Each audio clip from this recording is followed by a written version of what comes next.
So we have today a 28-year-old young lady with a very painful ingrown toenail that's been bothering her for about a month. I've already given her the anesthesia, the block to the left big toe here, so she's not experiencing any pain. As I press here, you can see a little pus coming out. So there's definitely a break in the skin caused by the nail that has allowed bacteria to get in, thus setting up the ingrown toenail with a little bit of infection, perhaps a little bit of abscess, but we'll get a better look here shortly.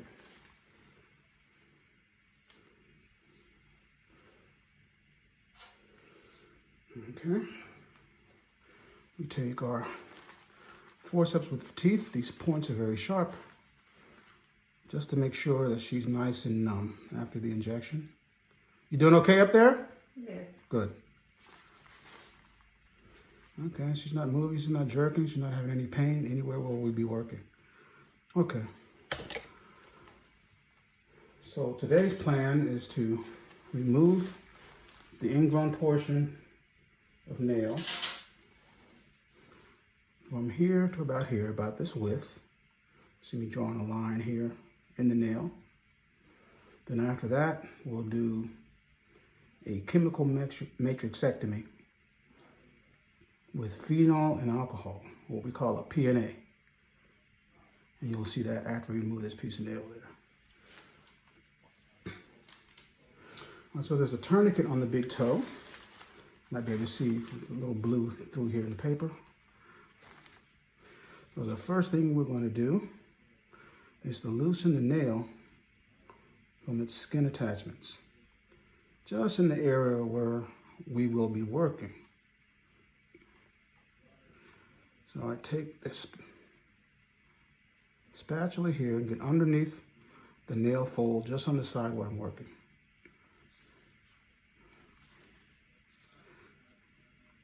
Even though there's a tourniquet, you may see a little blood, because that's the blood and the blood vessels that was still there before the tourniquet was applied. Now I come to the end of the nail, and I loosen the nail from the nail bed beneath it.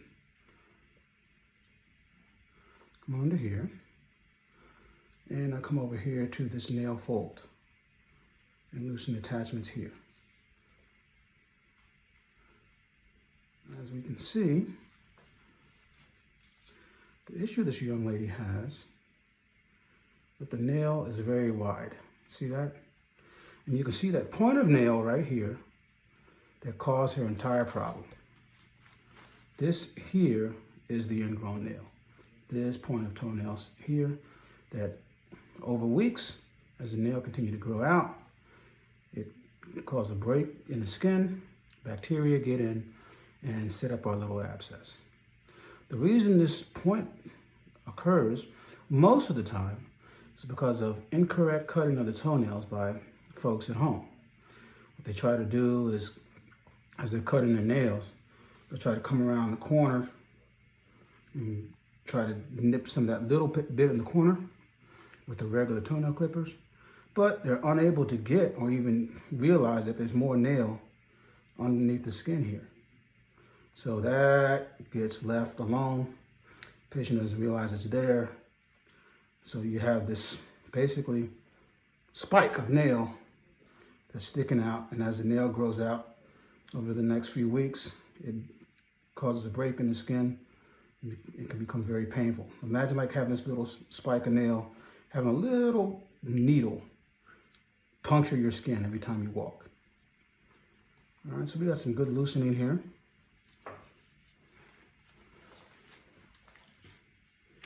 And we'll take the English anvil with this instrument, go underneath the path that I've created,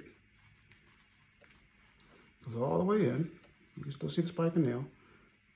Goes under the nail fold, bang, like a little snip, out it comes. Now, take our forceps, grab our cut piece of nail,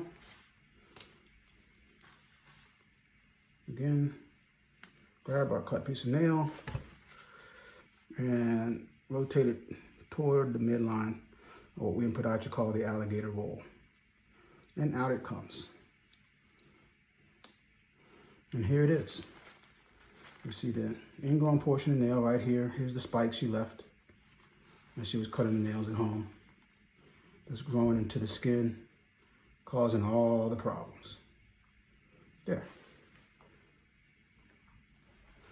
The second part of our procedure will be the P&A, the phenol and alcohol. What we're doing with the phenol is causing a chemical burn to the matrix of the nail. The matrix is this portion underneath the skin here, which gives rise to the growth of the nail plate itself.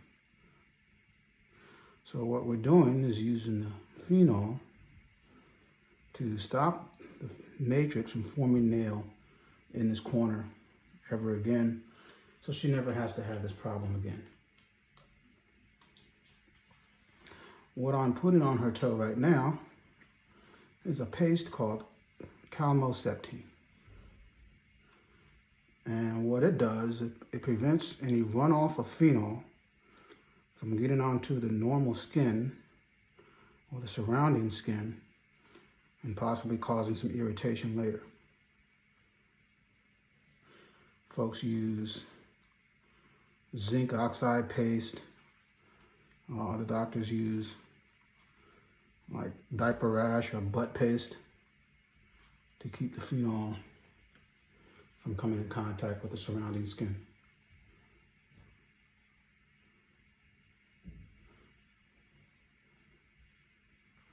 There we go.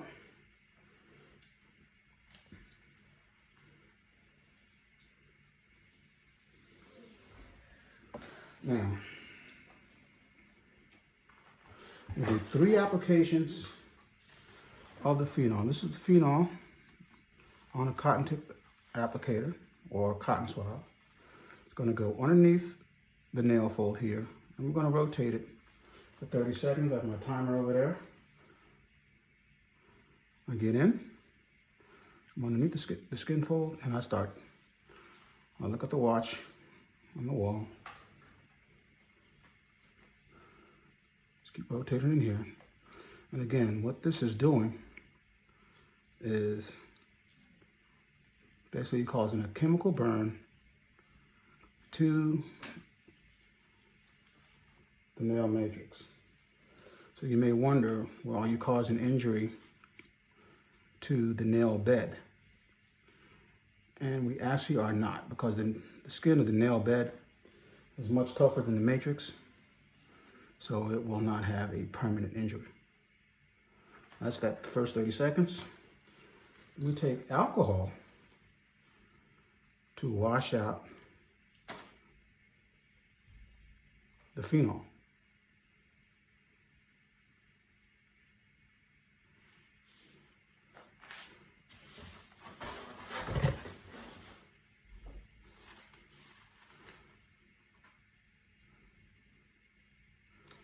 Now,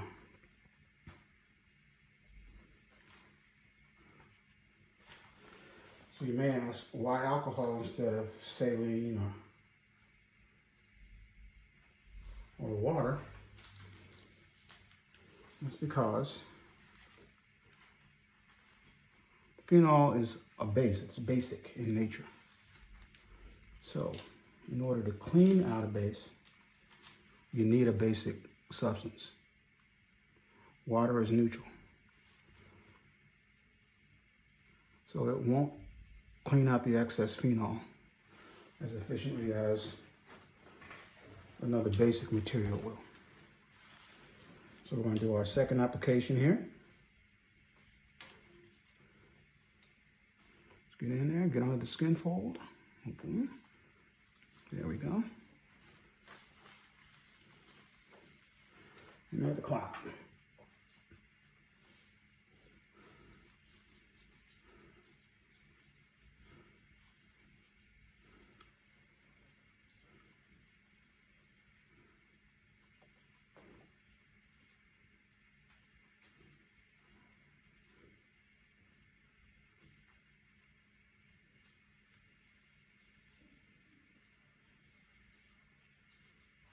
Okay. Some more alcohol to wash it out.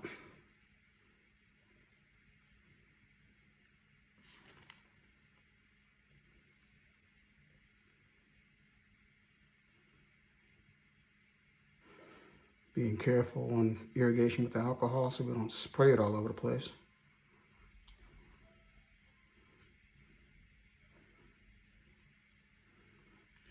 Okay.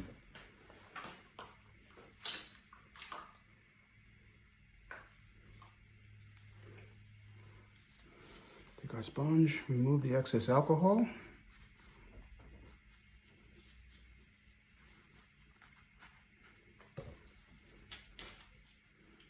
A little bit more camoseptine on the nail fold, and do our last application. Okay.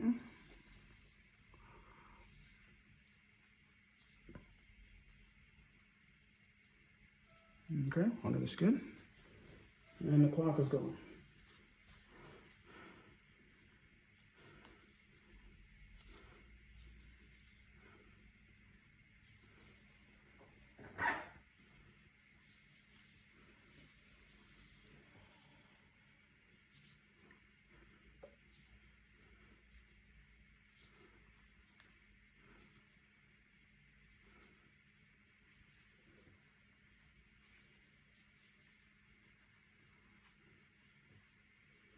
And that's it.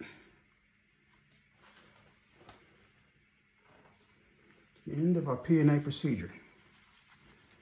Now next we just clean her up, wrap her up. She goes home with instructions on how to soak her foot. I like to have patients soak in warm water, Epsom salt in the basin. It usually works pretty well. Then put a little bit of antibiotic ointment on it and wrap it up. Do that usually once a day for 30 minutes is good. Some people, depending on how bad the ingrown toenail was to begin with, may need more soaks throughout the day, sometimes 2 or 3 times a day.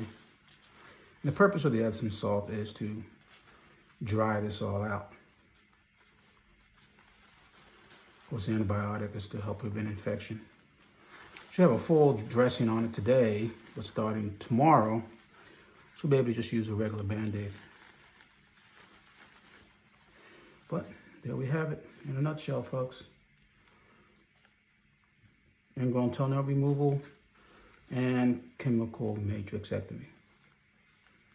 Thank you very much.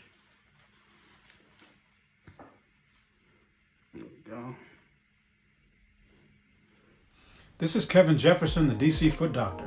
Thank you for watching this video. Like it with a big thumbs up to see very interesting cases and my approach and techniques to dealing with them, and to learn how you can improve your foot health. Subscribe to the channel. Ring the bell so you will know when a new video has been uploaded. Follow me on social media at DC Foot Doctor. Most importantly, take care of your feet.